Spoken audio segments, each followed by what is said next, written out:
Wa alayki salam wa rahmatullahi wa barakatuh. Fatima jiun an konnu falda. Lan faala landade ko hendu woni hakke julɗo e hoore julɗo. Fatima jiun an. A fallan yetade hida wuri ka adna ɗo ko a julɗo. A anda haqqeji julɓe ɓen e hoore ma. Si a andali haqqeji julɓe ɓen e hoore ma ko honno renorta e majji. Si a renaki e haqqeji julɓe ɓen e hoore ma ko honno natirta aljanna. E an a anda nelaɗon hino maaki Allahu lanɗo on yaafoto kala ko kanko o waɗa so torama yaafuye kono non o yaafotako ko goɗɗo go waɗa. Condition ya naatu aljanna a anday haqqeji julɓe ɓen jonnita kala haqqe muɗum embere ko waawuɗa kon si heɓa aljanna si tawi haajumano e aljanna. Nelaɗon maaki mo immitike nyande darngal tawi himo jogani yimɓe ɓen haqqeji maɓɓe o tottali ɗi ko baraji makko ɗin ɓe ƴettata ɓe yaha aljanna, kanko o ƴetta bakkatuji maɓɓe ɗin o naata yiite. Yo Allah dandu en ɗum Fatima.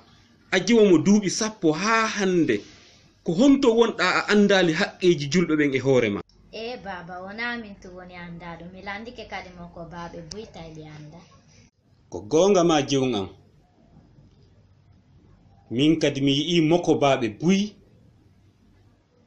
hay maruɓe ɓengureji jani ko tawa tahara ɓe anda haqqeji julɓe ɓen e hoore maɓɓe. Ko landiɗa ɗo ko hunde mawnde landiɗa.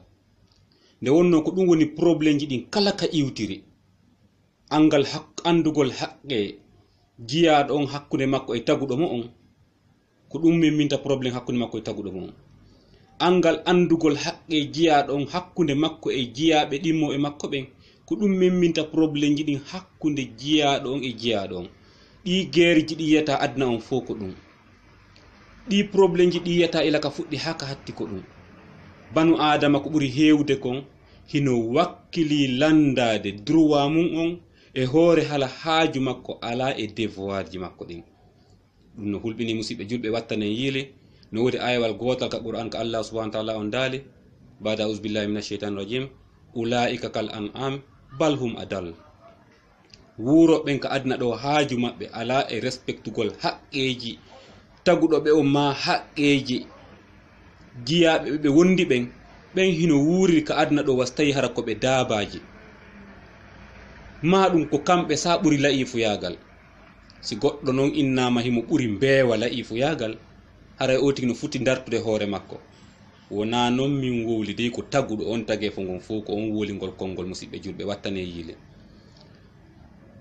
Konko wiyete haqqe Arab wi'i haqqun, Pular wi'i hakke, Anglais wi'i right, Français wi'i devoir. Kala e meɗen hino duwa etade faama ɗum ɗo ko noneji tati arata.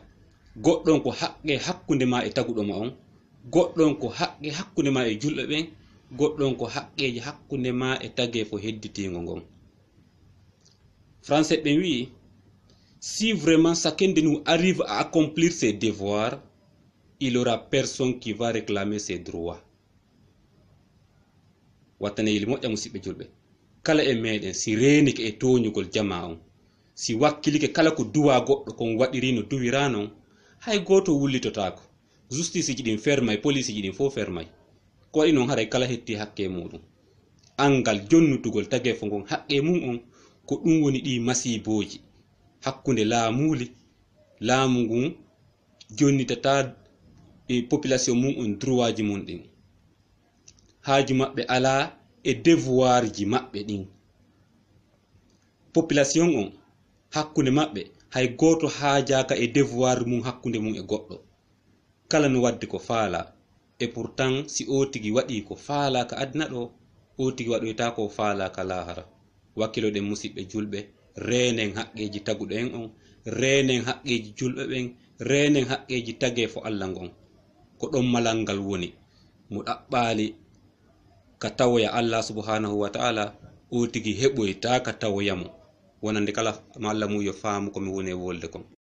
An Abi Hurairata radiyallahu anhu anna Rasulullahi sallallahu alayhi wa sallam qala fillanike en o hadis ɗo sahabajo tedduɗo maaketeɗo abi hurayra wonde nelaɗo Allah on maaki haqqul muslimi alal muslim sitta, haqqeji julɗon e hoore siɗɗo makko julɗon ko ɗi 6. idha laqitahu fa sallim alayhi, arana on sa futti e makko salminmo. wa idha da'aka fa ajibhu, ɗiɗaɓon si o noddima notoɗamo. wa idha stansahaka fansah lahu, tataɓon si o ɗaɓɓirima laaɓal laaɓanamo. wa idha atasafa hamidallah fa sammithu, nayaɓon si o iili o yetti Allah koye a du'itanomo. wa idha marida fa udhu, jowaɓon si o nawni koye a juuromo. wa idha mata fattabi'hu, jeegaɓon si o maayi koye a ɗowtu fure makko on ka berɗe du'anoɗamo. ko ɗi haqqeji ɗo 6 nelaɗon maaki kala e ɗiɗo haqqeji 6 kala e meɗen hino duwa kala siɗɗo makko mo o wondi.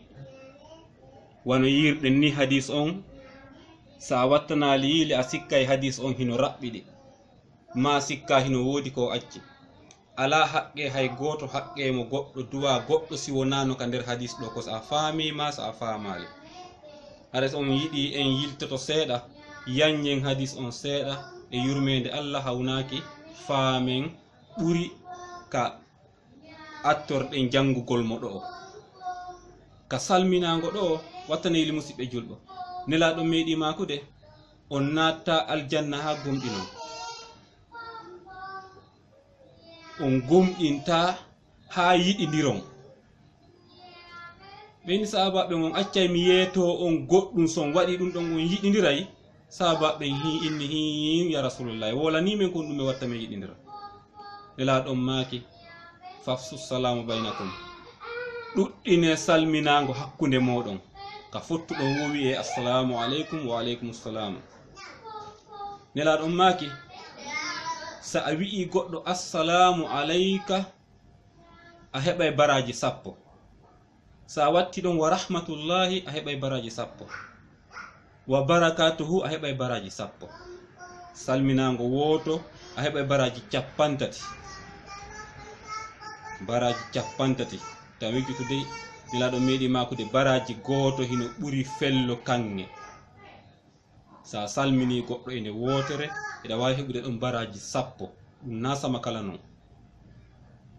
salminago ɗum ko dewal jeyangal e dewe islam, ko islam ardi e salminago.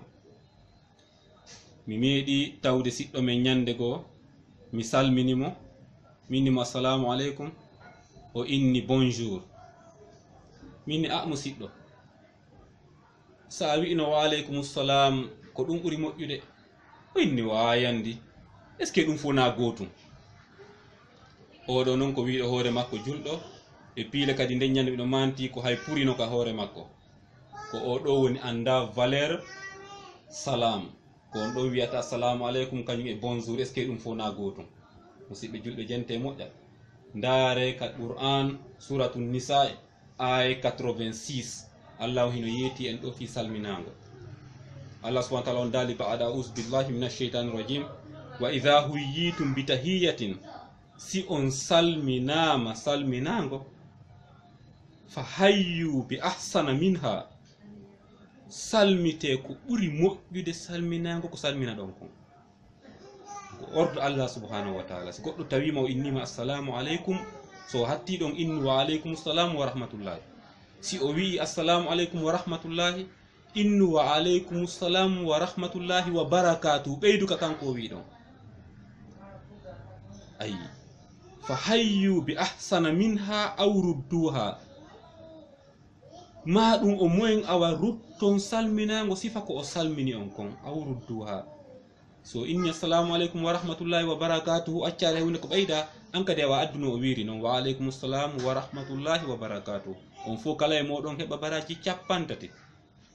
faami moƴƴa ɗum ɗo ko salminago ni, ko ɗum woni haqqe arano on ko goɗɗo duwa siɗɗo makko julɗo. haqqe ɗiɗaɓo on ko notagol mo si o noddima. ɗo kadi sa a faami yanñali haqqille maɗen karan famirta piiji go hino suuɗi to noddandu kala ko siɗɗo ma julɗo nodduma e muɗum hiɗa duwa notade mo si wona si o noddima e yeddugol Allah subhanahu wa ta'ala. nelaɗo meɗi makude la ta'ata li makhluqin anil ma'siyati al khaliq. Ɗoftare wo ɗoftare alana tagaɗo si tawi ko yeddugol taguɗo on. Musidɓe julɓe wattane e moƴƴa, nene tawaka ton, baba tawaka ton, nene goto tawaka ton. Si goɗɗo noddima e yeddugol Allah, si a notike mo ɗon, anda hay hunde o nafoytama ñande Allah nanguma. Allah subhanahu wa ta'ala ino rabbina nen a'udhu billahi minash shaitani rajim, ayawal go wi yawma yafirru al mar'u min akhihi wa ummihi wa abihi wa sahibatihi wa banihi. Ñande neɗɗo nangoya kala yeƴƴitiɗo tawi a nangama o tigi dogay suuɗo, fi ko bonnuɗa kon woni sabu a nangede, ta taw joni hara himo tawa nder ton ñande go o nelima bonnere nden. Woni ko nene, woni ko baba, woni ko nene goto, woni ko ɓengu, woni ko ɓiɗɗo, hay goto faabotako ma nden ñande. Je jaga non ɓay ko ni halhaali on woniri, wota ɗofto hay goto e maɓɓe yeddugol Allah subhanahu wa ta'ala, woni debbo woni gorko. Si o tigi noddima e yeddugol Allah, yeeto mo an a yeddata Allah subhanahu wa ta'ala, nde waɗi noon hiɗa felliti si ñande Allah nanguma o, kanko o wawatama wallude. Sen waɗi misal mum ɗo, hino wa'i wasi bandi moɓodiri ɗo ɓe yahi ɓe bonnoyi nokkugo, ɓe kusa magasin ma ɓe kusa banque. Siko ɓe temedere woni, goto e maɓɓe si nangama, ɓe fuu ɓe dogay ɓe suuɗo, har kala no huli wota o tigi wi'u ko min e kaari wujjoyi sakko ko ɓe nangide. Hay goto arata inna ɗon accite jatigi am ko minen tigi on e oɗo ko jatigi jam accitumo, foppu suuɗoto, hay goto haray no huli hay ya wolu inde makko. Ɓaw ñande dargal ko noon, yimɓe si haldiɓe yeddi Allah subhanahu wa ta'ala, si Allah nangi adaɗo nange dewo maɓɓe heddiɓe fuu sago maɓɓe kala maɓɓe koye suuɗo nayo inde maɓɓe woole. Haray no weli famude haronki noddandu ko wi'a ɗo kon siɗɗo ma si noddima ya anoto ko si o noddima e wallitagol mo kala ko concerni gurdam makko moƴƴan ɗan. Okkoran ndiyam yara siɗa mari okkoramo, rotiran ɗo simo mari, si a wawi immoɗa rotiramo, ari ɗowtalan ɗo si taynaka harmi ɗowtamo, ari wallalan ɗum ɗo, ari waɗanalan ɗum ɗo, kala ko o tigi nodduma faabo e muɗum noto o tigi waɗanamo ember ko wawɗa kon. Hara noon kadi a waɗi raali se wona sabi Allah. Allah subhanahu wa ta'ala hino mansoni ɗum ko manti ko okkiroɓe ɓen tawa ɓe okkirali mantede, ɓe okkirali habbitagol jotti. Bada billahi minash shaitani rajim, Allah on dali la uridu minkum jaza'an wala shukura innama nut'imukum liwajhillah. Ayi waɗirta ko waɗir sabi Allah subhanahu wa ta'ala, wonayi taw hara ko goɗɗum habbiɗa e o tigi. Ɗum ɗon ko tugalla ɗiɗa ɓangal. Sen daari ɗo tugalla tata ɓangal, si o tigi ɗaɓɓirima laaɓangol mo, o domen ɗo kadi ɗen duwa wattande yile makko moƴƴa musidɓe julɓe, hiɗen mari erreur moƴƴa e tugallal tata ɓangal ɗo ka haqqeji siɗɗo ma e hoore makko. Siɗɗo ma si ari tawima himo maapori alhaali humpitagol goɗɗum, himo faala boutique hun takkoma ɗo, nokkure nden wona marsayde, si o tigi indima musidɗo julɗo ko honno nde nokkure ɗo way ko an woni ta kanjo on, ko siɗɗo ma ɗum ko obligatoire ko be laaɓanamo. hay so tawi ɗum kan jeyi nokkure nde heɗo alama sude dey ma siko bandi innamo ɗo bandino ɗo ma ɗum siko kala erreur mo ɗon waɗi ko ya hollumo, siko jombugol jiwo si o yahi ko an woni ta kan ko an andi nokkure nden, hay siko ɓiɗɗo nene goto ma si o tigi noddima o inni ko honno o jiwo wayi, si jiwo on ko bonɗo ko ya wimo o jiwo ɗo dey ko ni wayi ɗum nañore noon haray ɗon domaine ɗon nañore ko haqqe mo on ɗon siɗɗo ma julɗo jeyi on e hoorema ko ɗum permettete wolangol mo ellaji ɗi o landima ɗum ko direct, sa wolanali mo a heɓa e bakkatu kala ella mo jiwo on mari ko be wolnamo o ella ɗo hemo mari fiisi o ƴettoyi ñande go ko yo tawoy ɗon ko wownuɗa kon ɗum e domaine ji ɗi fo majji was sodangol goɗɗo ko laaɓangol o tigi ko landagol o tigi laaɓugol. Sa tawi goɗɗo no joƴini ɗo marchandise yawgol inna a sooda juuɗe makko ɗum ko ɗaɓɓirgol o tigi hoolare ko ɗum woni o domaine tataɓo ɗo nelaɗon meeɗi makude hadis selluɗo wa man khashshana fa laysa minna, kala jamfiɗo men hara tawaka e amen. Nani moƴƴa musidɓe julɓe domaine wonɗo très dangereux hawrodirɗen e mum ɗo tataɓo on. Si tawi siɗɗo ma julɗo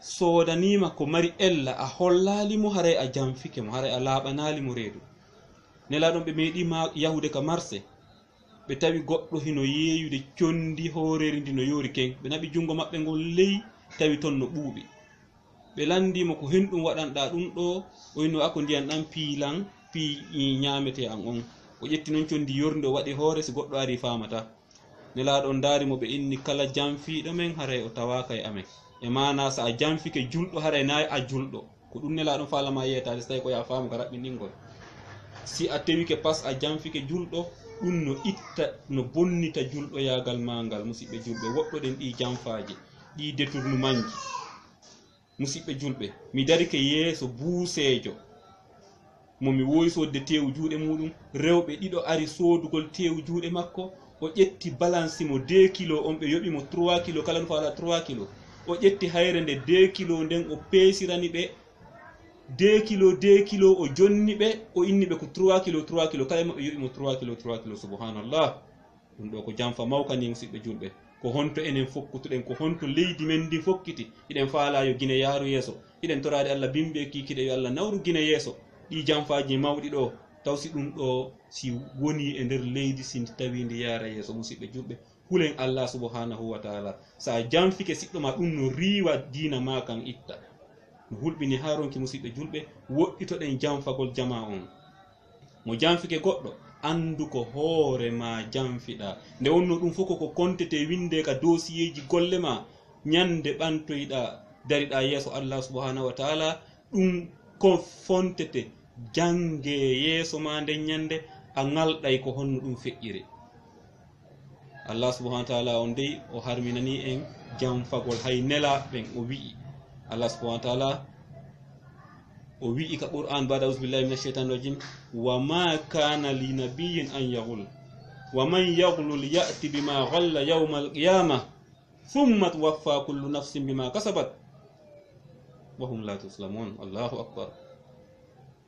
hay goto hay nelaɗo permetaka yo janfo kala janfiɗo arda e ko janfi ko ñande darngal kala e moɗon yoɓete ha timma joddiji ko golluno koye gurdam mum ɗam musidɓe julɓe renoɗen e janfaji ɗin janfotoɗo yimɓeɓe mo sikkay ko yimɓe woni o janfade har ko hoore makko woni e janfade musidɓe julɓe hare sen ari ka dambugal nayaɓal haqqe gomɗinɗo on e hoore gomɗinɗo si o tigi iili o wiyay alhamdulillah kala gomɗinɗo kala julɗo ka adna ɗo si o iili o wiyay alhamdulillah si o wi'i alhamdulillah ko haqqe makko e dow ma ya wi'umo ya wi'anmo yarhamukallah sa innanimo yarhamukallah kanko kadi o natta o jaabo yahdikumullah wa yuslih balakum musidɓe julɓe ɗum ɗo kadi ko haqqe kala gomɗinɗo e hoore gomɗinɗo on a jooɗoto ɗo hakkunde yimɓe tato nayo jowo sappo wi'uɓe ko julɓe ɓe fof maɓɓe ko inɗe julɓe ɓe jogii sa iili ɗon a wi'i alhamdulillah hara heɓata hay gooto ko wi'ane yarhamukallah. Allahu akbar. kala mo iiluɗa jungum e yeeso muɗum o wiɗa alhamdulillah o wi'analima yarhamukallah andu o anda hay hunde e diina makko kan ɗum noon no heewi e meɗen hara hay hunde ɓe anda e diina makko kan o anda hay wi'angol goɗɗo yarhamukallah so iili o yetti Allah. Allahu akbar. ɗum waɗitike e hoore am min a jotto hakkunde julɓe sa iili a wi alhamdulillah hara ɓe watama jabanade yarhamukallah wona haala noon fi wi'anaɓe yahdikumullah yasli balakum haray ɗum ɗo no hawni e nder zamanu men on nde wonno en derfi hoore men ha yawti keero haray jowa ɓum ɗum ko si o tigi nawni sa humpitike siɗɗo ma julɗo on nawni yahu hiwroyoɗamo muññintinamo ɗum ɗo hino ƴetti musibaji ɗin ɗi fof majji kala musiba mo nanɗa siɗɗo ma heɓi siɗa wawi yahu hiwroyoɗamo muññintinamo wakkiloɗa kadi ha wawa ko baraji wodanma sa hewti wolanamo haalaji moƴƴi ta wolanmo haalaji découragé emo siko nawnuɗo innamo ɗum ɗo alhamdulillah sifa nde nawnarɗo ene wowi nangude sifa kaari e kaari kono Allah waɗa e barke muɗum dikka few sifa ɗum ɗon siɗa humpitimo sifa ɗum nangi dikki ko ɗum wolantamo namo sifa ɗum nangi maayi na ɗum ɗon wolantamo ko ya wolanmo ka ɗum ɗon heɓi dikki maɓe ɗin musibaji sifa ɗin musibaji heɓi siko perdi jawdi innamo a tigi tigi on ɗum Allah lontinay ɗum ko yawi wolnama haalaji wallinayɗi mo ɓernde nden muññintinamo ko ɗum ɗon Allah subhanahu wa ta'ala on yiɗi ko weltinowo yimɓe ɓen wona tikkinowo yimɓe ɓen. Nelaɗon meeɗi makude weltinewo ta on tikkin haray tan on hino raɓɓiɗen faala kay document on juuto si wona ɗum ɗo kadi ko lowre goo en natayno ɗo kadi ha mutoɗen inchallah no wawa ka aro en ɗon e sa'aji aroji musidɗo wako ya moƴƴi jikku moƴƴoɗa e makko si o nawni hiwroɗamo wolnamo haalaji yurmede haalaji wallintinayiɗimo ɓernde nden ko ɗum ɗon woni haray tugalal jowa ɓangal tugalal jeega ɓangal si o maayi du'anoɗamo ɗowtamo ka berɗe du'anoɗa siɗɗo ma on si o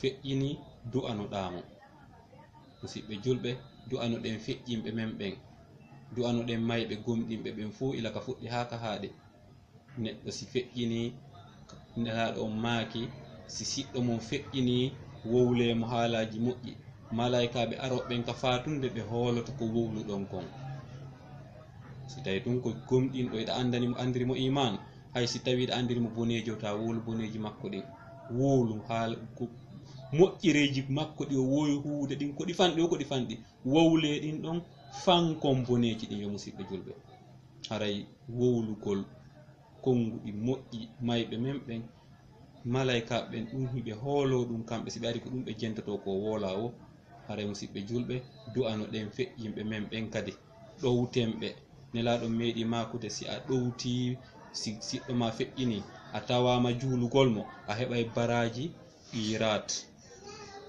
si a ɗowtimo ha o surrama a heɓay kadi baraji qirat ɓe landama ɓe meeɗama landede ko hen ɗum woni qirat ɓe maaki ɗum no ɓuri moƴƴude fello uhudi si ngo wattama kanŋe a heɓay yeru ɗum ɗon si a ɗowti siɗɗo ma ha o wattinama haray musidɓe julɓe ko ɗum woni golleji moƴƴi ɗin ko ɗum ɗo woni golleji ɗi anduɗa ɗin si a huuwi ɗi mankata ka dosiyeji maɗa ñande tawoyɗa jomi ma musidɗo julɗo haray ta weltino e ɗum ɗo en raɓɓin ɗin ɗo o kala moƴƴere ko goɗɗo waɗanta siɗɗo mum julɗo kon hino e nder ɗiɗo jeego ko si a faami ma si a faamali ayi haray musidɓe julɗo en torki Allah subhanahu wa ta'ala yo Allahu lan ɗon ɓeydu en faaminde yo Allahu lan ɗon ɓeydu en faaminde yo Allahu lan ɗon ɓeydu en faaminde musidɓe julɓe haray musidɓe julɓe en yi'i hadis on en yi'animo hoore men en jangi en firi kala ko en faamano ton en faami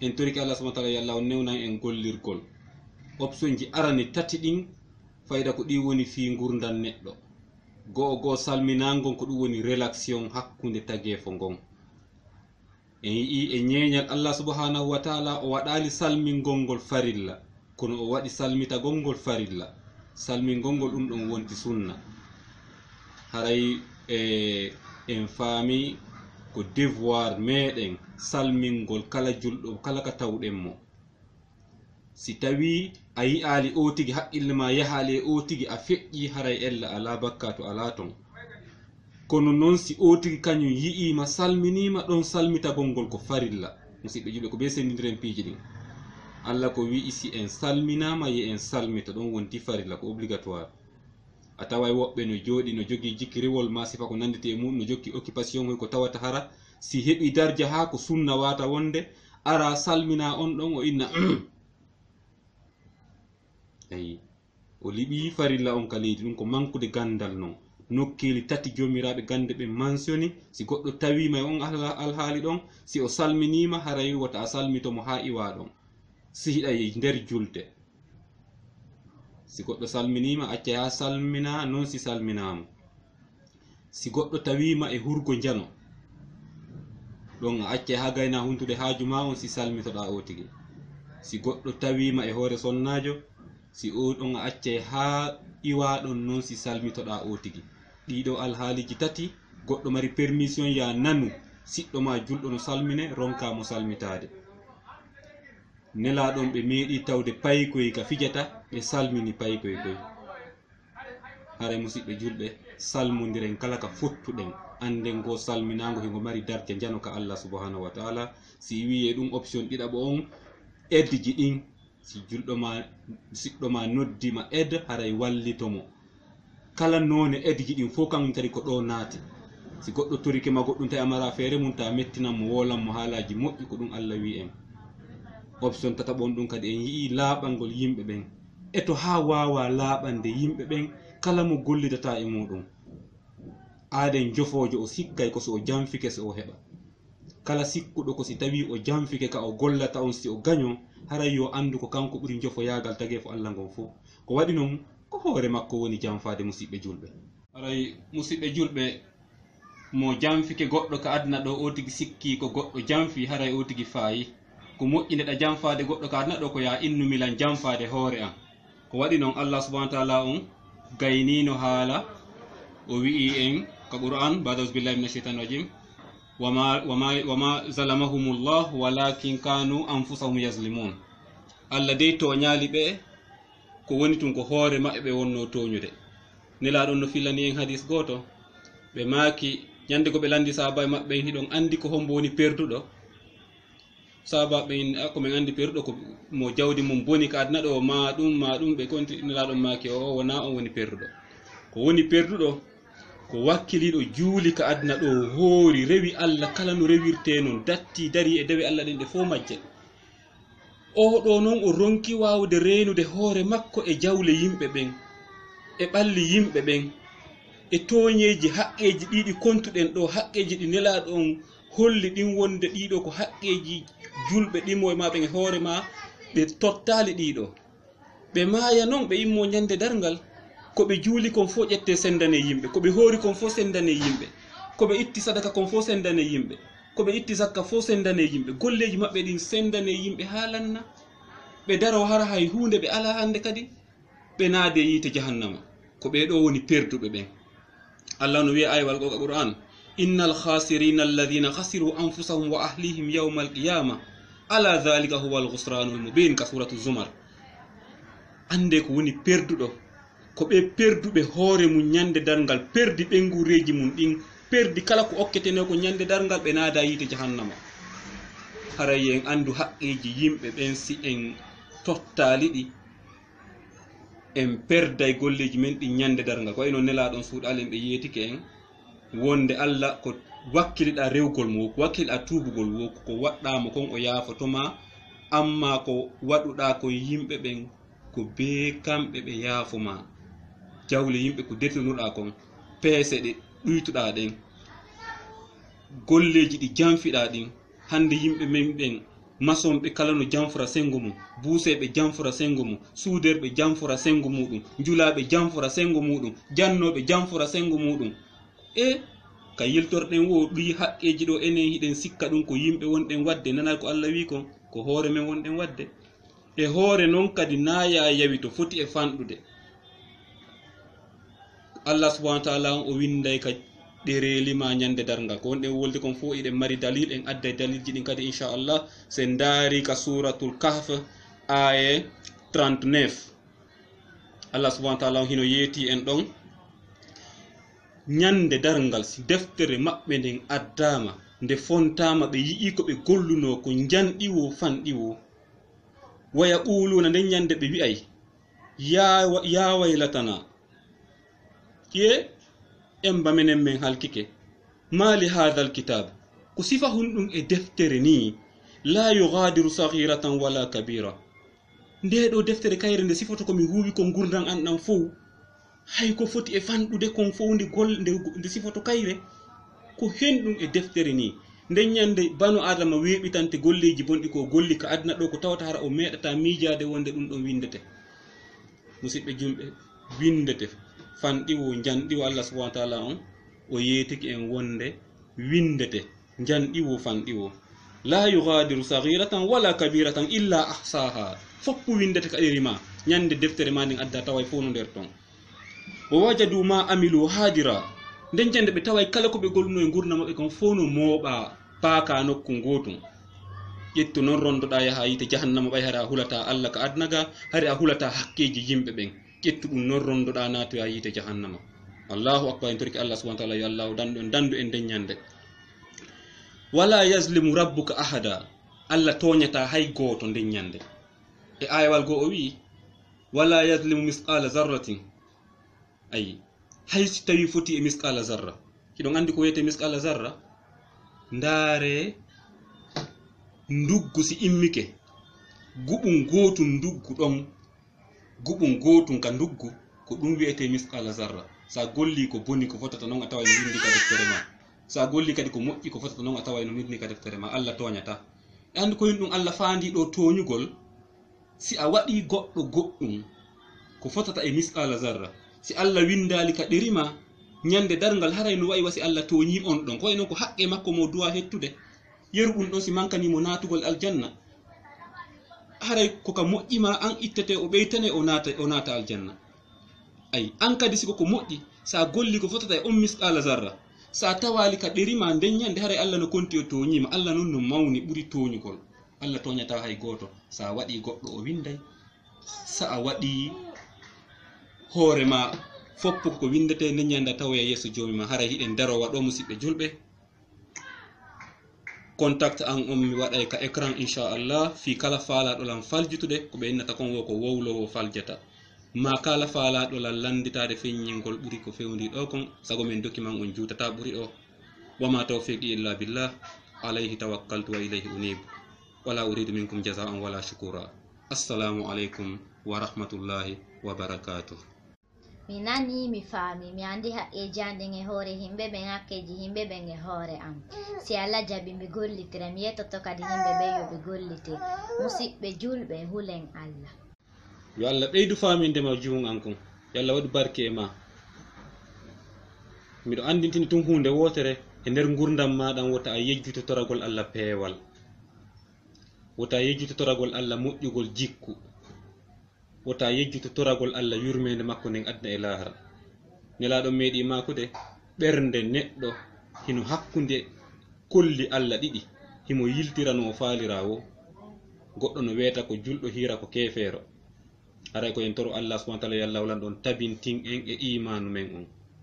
Nelaɗon hiɓe hewno du'orde o du'a ɗo: ya muqallibal qulub thabbit qulubana ala dinik.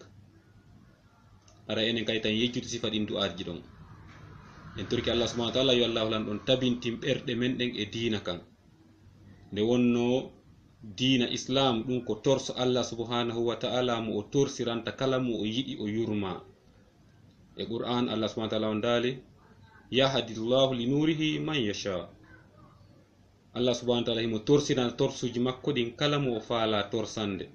Nayo goɗɗo haɓɓitano hoore mum kañum moƴƴayi ko ya toro Allah yo Allah waɗe moƴƴo. Ettoɗa non ember ko wawɗa kon, yurmina tage fo Allah ngon. No tawa e piiji woneɗi sabu Allah yurmede neɗɗo o waɗa mo moƴƴo o yaafomo sabu yurmingol makko tage fo Allah ngon. Goɗɗo meeɗama yaafede sabu himo okkori bareeru ndiyan ndu yari, o tippi e koloru o yari ha o gayni o ƴawi ala ko ƴogire, o tawi bareeru no dari takko ɗon kañum kadi no ɗonɗa. Ala ko ñeɗire, o ƴetti paɗal makko ngal o tippi ley ton, o ñeɗi ndiyam ari o okkori bareeru ndun ndu yari. Allah yaafimo sabu ɗum ɗon naadi mo aljanna. Allah naadi sonnajo kadi yiite sabu ñaariru, o soki ñaariru ndun ndu wulli heege ɗon ha ndu maayi. Allah tikkani sonnajo on o naadi mo yiite sabu ɗum ɗon. Musidɓe julɓe, o tawi woni yoruɓe ɓerɗe, wonen yurmeteɓe. Nelaɗon maaki: irhamu man fil arda yarhamukum man fis samai. Yurmine wonɓe ɓen ka hoore leydi ɗo, yurmina on onon kadi wonɗo on ka kammu, ko ɗum woni Allah. E hadis ko ɓe maaki: man la yarham la yurham. Kala mo yurmetake o yurmintake. Allah no tikkana neɗɗo sabu yorugol makko ɓernde.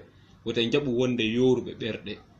Haray yurmodiren hakkunde meɗen, yurminen tage fo Allah ngon, wakkiloɗen totten haqqeji yimɓe ɓen, haqqeji Allah ɗin, haqqeji tage fo Allah ngon. Ko goɗɗo jaasi woy gurdam mum ɗam, yo eto haw anda ko haqqe hunɗum woni hakkunde ma e Allah, ko haqqe hunɗum woni hakkunde ma e tage fo makko ngon. Etoɗa totta fo fi ñande tawoyɗamo.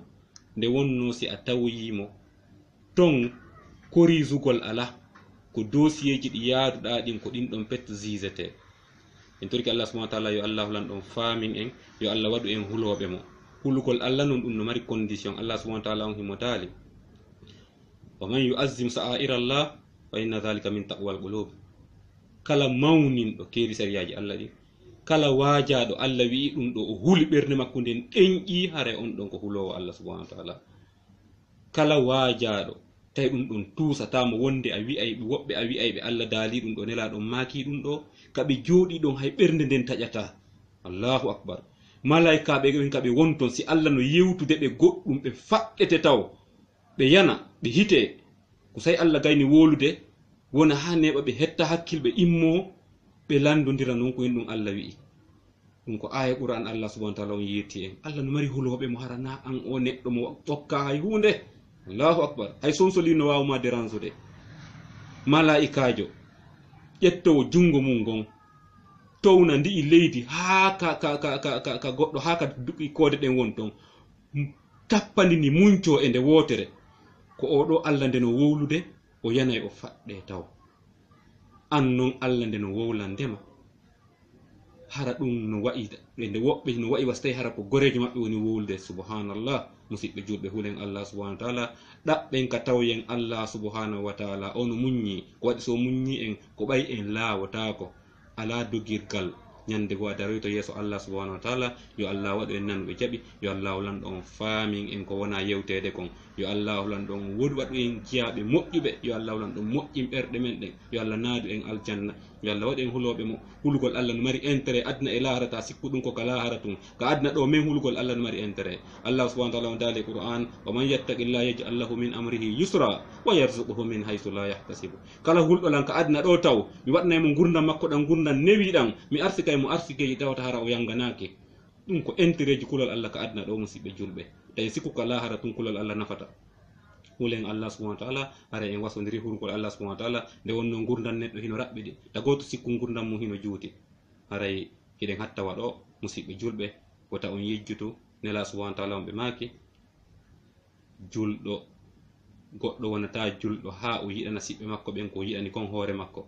haray koko jentiɗon ɗo wota on yejjutu publigol ka profil moɗon e transférangol kala mo yiɗuɗon onon musidɓe julɓe ɓe Allah holan ɗon hawrindini ɓen jentagol nde yewtere ɗo sabu yanyugol moƴƴere nden nelaɗon maaki kala tindinɗo e moƴƴere haray mo mari baraji wa golluɗo on moƴƴere nden ko golli kon.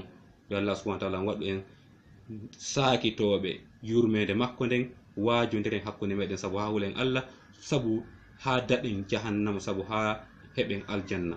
assalamu aleykum wa rahmatullah wa ma tawfiqi illa billah alayhi tawakkaltu wa ilayhi unib.